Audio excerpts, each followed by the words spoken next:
बिस्मिल्लाहिर्रहमानिर्रहीम। अस्सलाम वालेकुम viewers, welcome back to my channel. कैसे हैं आप सब? अल्हम्दुलिल्लाह, आई होप आप सब बहुत अच्छे होंगे। एफएससी पार्ट 1 केमिस्ट्री हमने स्टार्ट कर ली है, चैप्टर 1 हम कर रहे हैं। आज का जो हमारा टॉपिक है, this is very important and long topic, that is mass spectrometry. जी, मैस स्पेक्ट्रोमीट्री आज हमें डिस्कस करनी है कि मैस स्पेक्ट्रोमीट्री क्या होती है, इसमें इंस्ट्रूमेंट कौन सा यूज़ होता है, इसके पार्ट्स कितने हैं, और मैस स्पेक्ट्रोमीट्री के अलावा हम किस किस तरीके से इसको फाइंड आउट कर सकते हैं। और हम इसकी हिस्ट्री भी देखेंगे कि सबसे पहला मैस स्पेक्ट्रोमीटर कौन सा आया, उसके बाद क्या हुआ और मॉडिफिकेशन क्या हुए। Let's start our lecture. सबसे पहले हमें डेफिनेशन पता होनी चाहिए कि व्हाट इज मैस स्पेक्ट्रोमेट्री।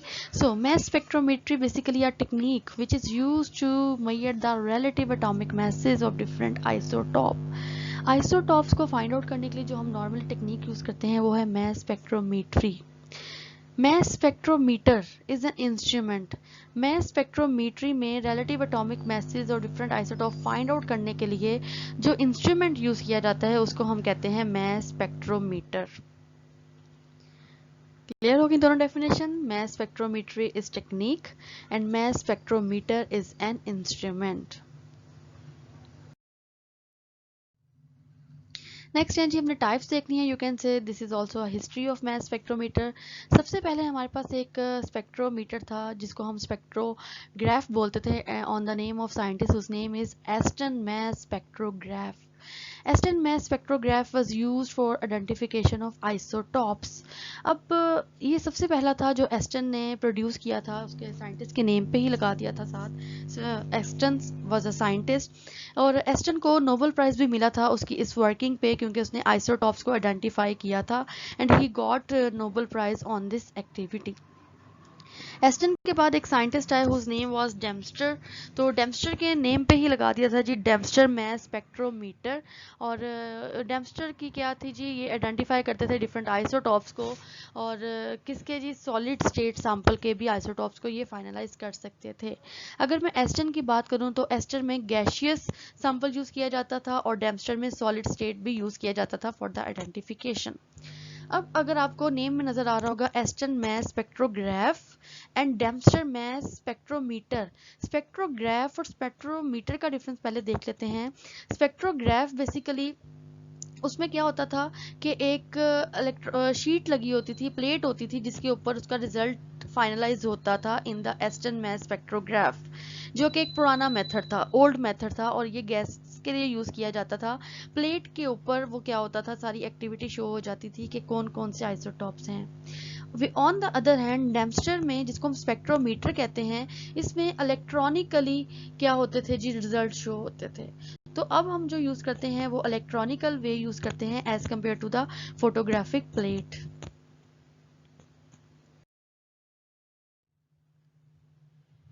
जी, अब देख लेते हैं बेसिक प्रिंसिपल के ये प्रोसेस होता कैसे है स्पेक्ट्रोमीटर में। सबसे पहले जी हमारा काम क्या होता है, जो सैंपल हम यूज़ करते हैं उसको वोलाटाइज करना। वोलाटाइज करने का मतलब है कि अगर हमारा सैंपल सॉलिड स्टेट में है तो हमने उसको गैशियस स्टेट में लेके आना है। गैशियस स्टेट में लेके आने का मतलब है कि उसकी फोर्स ऑफ अट्रैक्शन को कम करना है। उसको वोलाटाइज करेंगे, हीट अप करके उसको वोलाटाइज किया जाएगा और उसका प्रेशर मिनिमाइज किया जाएगा। आफ्टर डैट जब सैंपल वोलाटाइज हो जाता है तो उसको हम नेक्स्ट चैम्बर में भेजते हैं, जो कि आयोनाइजेशन चैम्बर होता है। उस पर बम्बार्डमेंट करवाई जाती है गैशियस फेज के, जो आपका सैंपल है उसके ऊपर इलेक्ट्रॉन बीम की ट्रांसफ़र करवाते हैं, जिससे वो क्या करता है, जो गैस है उसको कन्वर्ट कर देता है पॉजिटिव आयंस में, और यहाँ पे यूनी पॉजिटिव आयंस प्रोड्यूस होते हैं।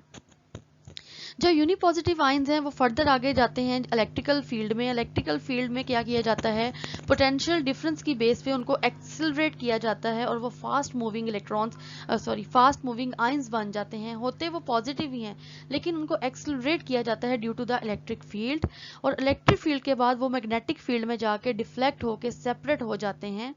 और एंड पे क्या होता है जी, वो डिटेक्टर में जाते हैं और डिटेक्टर में उसको डिटेक्ट किया जाता है कि इस एलिमेंट के जो आप सैंपल यूज कर रहे हैं कितने आइसोटॉप्स हैं। So this is the basic principle. सबसे पहले क्या करना है, उसको वोलाटाइज करना है। वोलाटाइज करने का मतलब है उसकी फोर्स ऑफ अट्रैक्शन कम करनी है। मॉलिक्यूल्स जो उसके आप एटम यूज कर रहे हो वो दूर दूर जाएंगे और उसको हीट अप करके हम वोलाटाइज कर लेते हैं। फिर उसको उनके ऊपर बीम ऑफ इलेक्ट्रॉन की बम्बार्डमेंट करवाई जाती है, उनको पॉजिटिव आइंस बनाया जाता है। फिर वो पॉजिटिव आइन इलेक्ट्रिकल फील्ड में जाते हैं, वहाँ पे एक्सलरेट होते हैं और फास्ट मूविंग आइंस में कन्वर्ट हो जाते हैं। वो fast moving ions electric field के बाद मैग्नेटिक फील्ड में जाते हैं, वहाँ पे डिफ्लेक्ट होते हैं और सेपरेट किए जाते हैं, और एंड पे कहाँ जाते हैं, जो डिटेक्टर में जाते हैं और वहाँ पे उनकी डिटेक्शन की जाती है।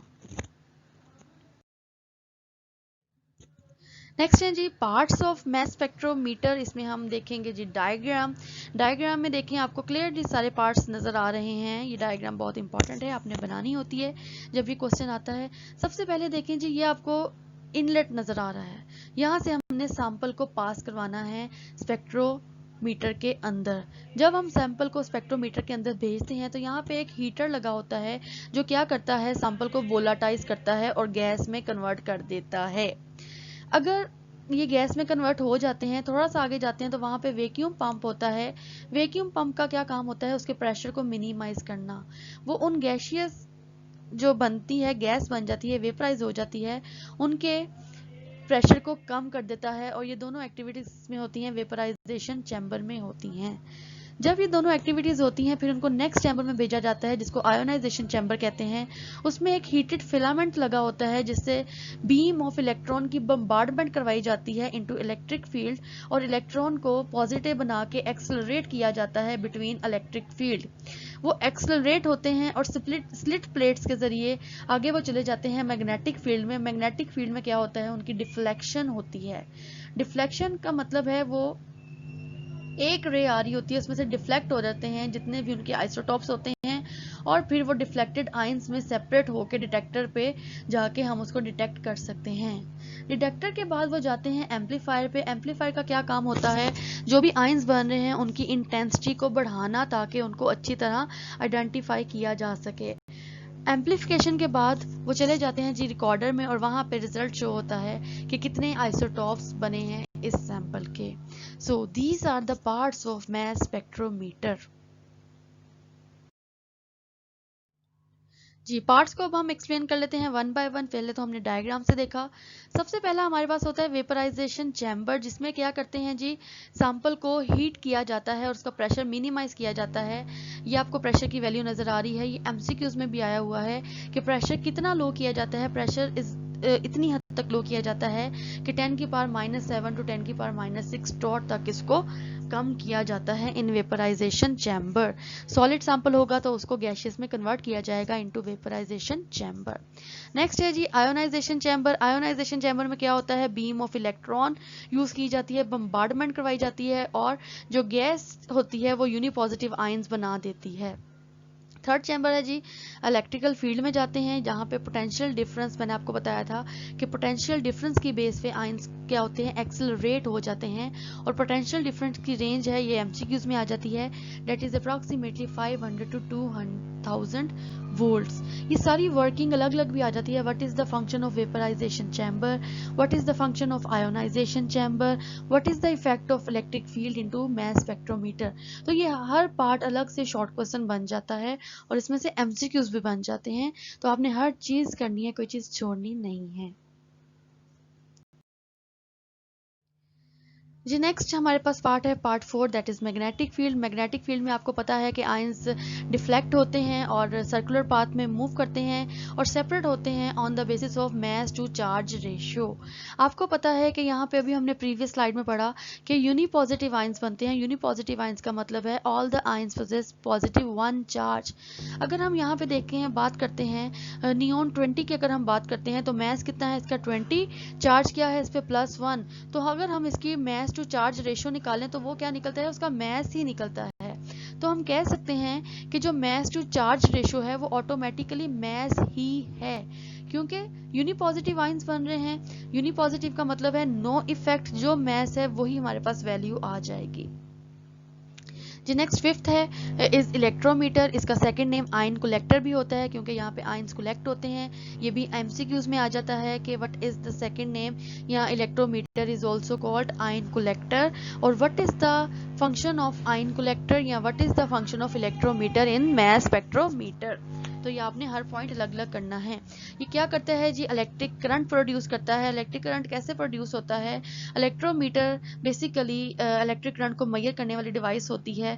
आयन कलेक्टर का मतलब है कि यहाँ पे जो भी आयन्स आपने पीछे से बनाए हैं, जो मैस टू चार्ज रेशो को फॉलो कर रहे हैं, सर्कुलर पाथ में है, मूविंग इलेक्ट्रॉन आयन्स हैं, वो क्या होते हैं, सारे इलेक्ट्रोमीटर में जमा होना शुरू हो जाते हैं। जितने ज़्यादा आयन्स होंगे उतना ही करंट प्रोड्यूस होगा। तो आप कह सकते हैं कि जो करंट की स्ट्रेंथ है वो डायरेक्टली प्रोपोर्शनल है अबंडेंस के। अबंडेंस का मतलब है जितने आयन्स बन रहे हैं उतना ही करंट ज्यादा होगा। फॉर एग्जाम्पल किसी आइसोटोप के आयन्स कम बनते हैं तो उसका करंट भी कम होगा। They have direct relation. जी नेक्स्ट है हमारे पास सिक्स्थ पार्ट, जो कि हमारी मॉडिफाइड स्पेक्ट्रोमीटर में होता है। डेम्स्टर में हमारे पास 5 पार्ट्स थे, उसमें एम्पलीफायर और 7th पार्ट रिकॉर्डर नहीं था। एस्टन में हमारे पास वेपराइजिंग चैम्बर नहीं था, उसमें 4th पार्ट थे। ये मॉडर्न या मॉडिफाइड मैस स्पेक्ट्रोमीटर है जिसमें एम्पलीफायर भी होता है जो कि 6 है, और 7 हमारे पास रिकॉर्डर भी होता है। एम्पलीफायर का क्या काम होता है, एम्पलीफाई करता है ये आयनिक करंट को, और जो सिग्नल्स हैं उसकी इंटेंसिटी को इंक्रीज करता है ताकि उसकी वैल्यू को इजीली फाइनलाइज किया जा सके और उसको रीडेबल बनाता है। Last one is recorder. Recorder क्या करता है जी, आयनिक करंट जो आता है उसके पास उसका ग्राफ बिल्ड करता है, और उस ग्राफ को हम कहते हैं मैस स्पेक्ट्रम। क्लियर? जो मैस रिकॉर्डर प्रोड्यूस करता है उसको हम कहते हैं मैस स्पेक्ट्रम। जी मैस स्पेक्ट्रम देखते हैं अब। ग्राफ आपको पता है 2 वैल्यूज के दरमियान में होता है। एक तो होती है जी जो वाई एक्सिस पे होती है रिलेटिव अबंडेंस हो सकती है या परसेंटेज हो सकती है, और एक्स एक्सिस पे हमने क्या लेना है, मैस टू चार्ज रेशो, या हम इसको नॉर्मली मैस ही बोलते हैं, जो कि हमने पीछे पढ़ लिया है कि mass to charge ratio. Mass तो आपको पता है डिफरेंट होगा, जो चार्ज है वो सबका +1 है, तो ये इक्वल होता है मैस के। तो हम कह सकते हैं कि एक्स एक्सिस पे मैस है। जी अब आपको यहाँ पे 3 पीक्स नजर आ रही हैं। सबसे बड़ी जो पीक नजर आ रही है, this is for neon 20। Neon 20 का मतलब है, अब ये देखें यहाँ पे ये पीक है और इसकी अबंडेंस देखें 90.92। उसके बाद सेकंड आपको जो पीक नजर आ रही है हाईएस्ट है वो है नियॉन 22 की, जिसकी अबंडेंस है 8.82। सबसे कम पीक किसकी है जी, नियॉन 21 की, जो कि है 0.26। अब इस मैस स्पेक्ट्रम से भी हमें कुछ इंफॉर्मेशन मिलती है जो कि अलग से शॉर्ट क्वेश्चन बन जाता है। What kind of information is given by mass spectrum? 3 तरह की इंफॉर्मेशन देखते हैं जो कि हम नेक्स्ट स्लाइड में डिस्कस करेंगे। जी information from mass spectrum. Mass spectrum ये वही स्पेक्ट्रम है जो अभी पीछे देखा। ये हमें 3 तरह की इंफॉर्मेशन देता है। पहली इंफॉर्मेशन हमें देता है जी नंबर ऑफ पीक्स। कितनी पीक्स बन रही हैं, 1 2 3। जितनी पीक्स बनती हैं इसका मतलब उतने ही उसके आइसोटॉप्स होते हैं। तो पहला इंफॉर्मेशन क्या हो गई कि जितनी नंबर ऑफ पीक्स होंगी उतने ही उसके आइसोटॉप होंगे। सेकेंड इंफॉर्मेशन है height off peak. Height off peak हमें क्या बताती है, उसकी अबंडेंस शो करती है। जितनी उसकी हाइट है उतनी ही उसकी वैल्यू हो जाती है उसकी अबंडेंस की। ठीक है, ये अगर हम इसको ग्राफ ड्रॉ करेंगे तो ये हमें अबंडेंस की वैल्यू शो करेगी। थर्ड है जी position of peak. Position of peak का मतलब है 20 पे आ रही है तो इसका मतलब है इस आइसोटॉप का मैस क्या होगा, 20 होगा। 21 पे आ रही है तो इस आइसोटॉप का मैस 21 होगा। 22 पे आ रही है तो इस आइसोटॉप का मैस 22 होगा। तो इसका मतलब है कि मैस स्पेक्ट्रम हमें 3 टाइप की इंफॉर्मेशन देता है। पहली बताता है नंबर ऑफ पीक से हमें पता चलता है कितने आइसोटॉप हैं। हाइट ऑफ पीक से हमें पता चलता है उसकी अबंडेंस कितनी है। पोजीशन ऑफ पीक से पता चलता है कि उसका मैस क्या है। ये शॉर्ट क्वेश्चन आ जाता है तो ये आपने लाजमी करना है। एमसीक्यूज में भी आ जाता है, number of peaks shows that, height of peaks shows that, position of peaks shows that. Clear हो गया जी। नेक्स्ट है जी मैथमेटिकल एक्सप्रेशन। मैथमेटिकल एक्सप्रेशन देख लेते हैं। Mass to charge is equal to H square R over 2e। हमें पता है कि जो h है हमारे पास, h is for magnetic field, r is radius, e is for electric field, और मैस टू चार्ज रेशियो। अब हमने सबसे पहले देखना है कि mass basically m over e को हम मैस ही कंसीडर कर रहे हैं क्योंकि चार्ज तो +1 है, तो इसको ओवरऑल देखें तो ये मैस ही है। अब अगर हम इसका रिलेशन देखें रेडियस के साथ, तो मैस का और रेडियस का रिलेशन क्या है जी, डायरेक्ट रिलेशन है। अगर मैस बढ़ेगा तो रेडियस भी बढ़ेगा।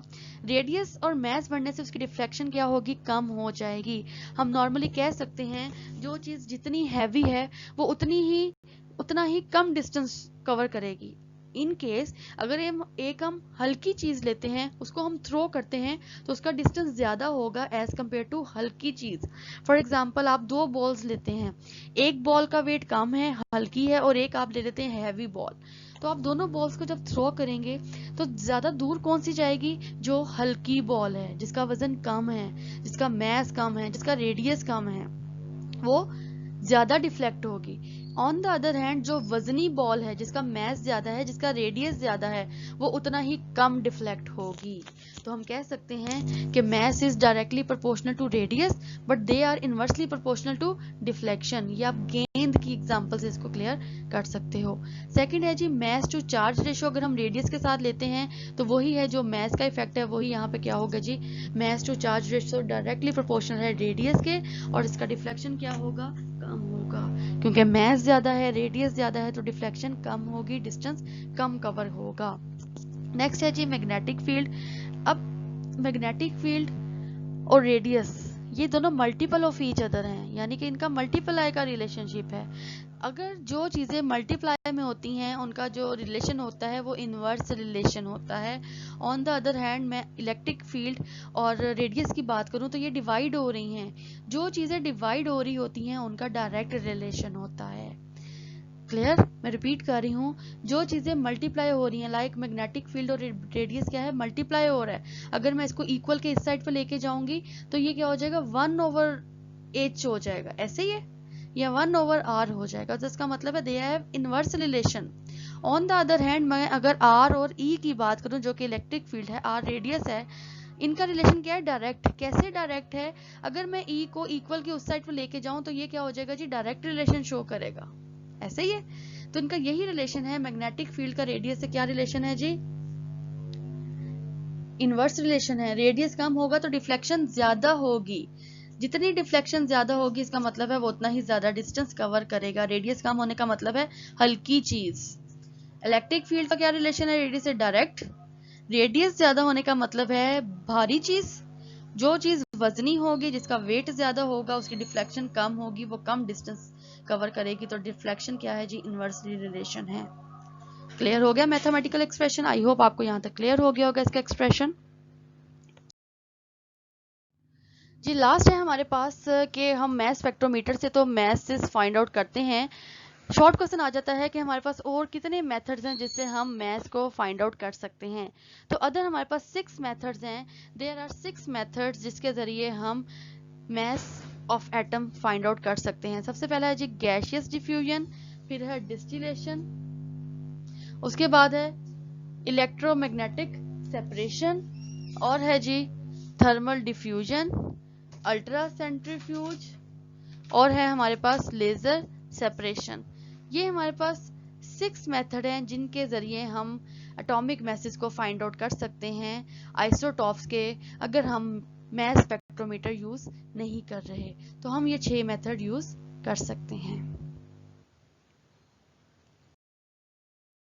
जी guys, this is an other representation of mass spectrogram. ये एक प्यारी सी डायग्राम है जो आपको नजर आ रही है।